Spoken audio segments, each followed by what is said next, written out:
ये अमल अगर करना है ना तो रस्म और रिवाज के ज़ंजीरों से अपने आप को हमें आज़ाद करना पड़ेगा। ये उनकी ज़िंदगी का आखिरी दिन है।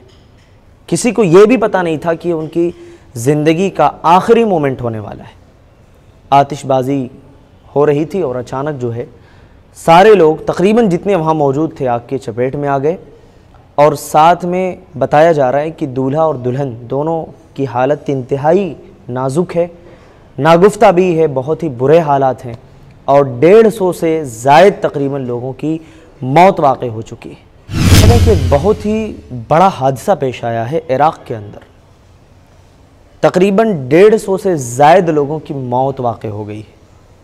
एक फंक्शन हॉल में सारे लोग मौजूद थे, आतिशबाज़ी हो रही थी, जश्न और ख़ुशी का एक माहौल बना हुआ था, लेकिन किसी को नहीं मालूम था कि यह उनकी ज़िंदगी का आखिरी दिन है। ये वाक़या मैं आपसे क्यों बयान कर रहा हूँ, बताने का मकसद क्या है? बताने का मकसद ये है दोस्तों कि आज हमारी और आपकी भी शादियाँ होती हैं हमारे सोसाइटी के अंदर, माशरे के अंदर, और हम और आप उन शादियों का एक हिस्सा हुआ करते हैं, चाहे एक गेस्ट के तौर पे, एक मेहमान के तौर पे, या फिर एक रिश्तेदार के तौर पे हमें वहाँ हाज़िर होना पड़ता है। हम वहाँ हाज़िर भी होते हैं, बहुत सारी खिलाफ़ शरीयत काम भी वहाँ हम देखते हैं, महसूस भी करते हैं। लेकिन मैं आज के दौर की बात कर रहा हूँ कि अल्लाह ताला इल्ला माशाअल्लाह जिस पर रहम कर दे, वरना 80 से 90% ऐसी शादियाँ हैं, 80 से 90% शादियाँ ऐसी हैं जहाँ पर शरीयत की सरासर खिलाफ वर्जी होती है। मुझे बताइए कि एक मुसलमान की शादी हो और उसके निकाह की तकरीब में नाच और गाने हों, एक मुसलमान की शादी हो और उसके निकाह की तकरीब में घर की औरतें डांस करें, नाचें, बच्चे और बूढ़े डांस करें, वहाँ आतिशबाजियाँ हों, वहाँ पटाखे फोड़े जाएं, वहाँ पर खिलाफ शरीयत बहुत सारे उमूर अंजाम दिए जाएं, सरासर शरीयत की खिलाफ वर्जी की जाए, ये कहाँ तक मुनासिब है? मैं कहता हूँ कि मेरे भाइयों, ऐसी शादियों को फौरी तौर पर हमें बाइकाट करना चाहिए। अगर कोई हमारे बात की वैल्यू ना दे, अगर कोई हमको वैल्यू ना दे, तो हम उसकी शादी में जाएंगे?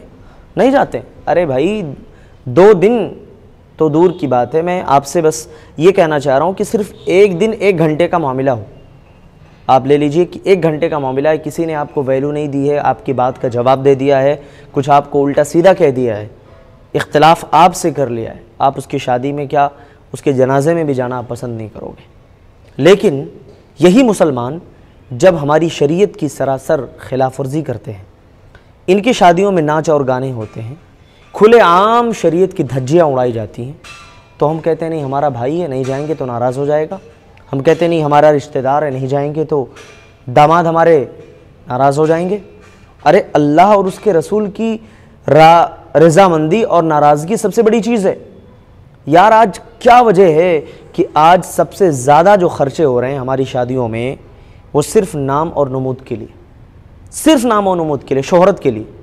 भाई फंक्शन हॉल ऐसा था, डेकोरेशन ऐसा था, लाखों रुपए खर्च कर दिए, बेटी की शादी ऐसे की, धूमधाम से की, बच्चे की भी शादी धूमधाम से की। ये लोग तज़किरा करें अपनी ज़बानों पर और आपस में मजलिसों में ये सब जिक्र किया जाए, इसलिए हम ऐसा करते हैं। इसी दिन रात के लिए अल्लाह ने ईमान की दौलत से नवाजा था, यही देखने के लिए कि हम शादी ब्याह के मामले में शरीयत भूल जाएं। अरे यार, हम अपने निकाह के कार्ड पर छपवाते हैं निकाह मिन सुन्नती, निकाह मेरी सुन्नत है, निकाह मेरा तरीक़ा है, और उसके बाद जब निकाह होता है तो भूल जाते हैं कि निकाह क्या चीज़ है। मैं कहता हूँ कि सारे आलिमों को, सारे कम्युनिटी के उलमा को इस बात पर मुत्तहिद हो जाना चाहिए, मुत्तफ़िक़ हो जाना चाहिए कि अगर कोई ऐसी शादी जहाँ खिलाफ शरीयत उमूर अंजाम दिए जाएंगे, लेन देन का मामला होगा, वहाँ उस शादी में उस निकाह को हम नहीं पढ़ाने वाले हैं, ना ही उसमें हम शिरकत करने वाले हैं। और बाकायदा ये ऐलान हो, अभी कुछ दिनों पहले मैंने एक वीडियो अपलोड किया था कि एक ऑटो पर कुछ बच्चे सवार हैं, बैठे हैं और माइक में बाकायदा ऐलान कर रहे हैं कि भाई अगर ऐसी कोई शादी जिसमें शरीयत की खिलाफ वर्जी होती है तो हम उसमें शिरकत नहीं करेंगे, गाँव का कोई भी फ़र्द उसमें शरीक नहीं होगा।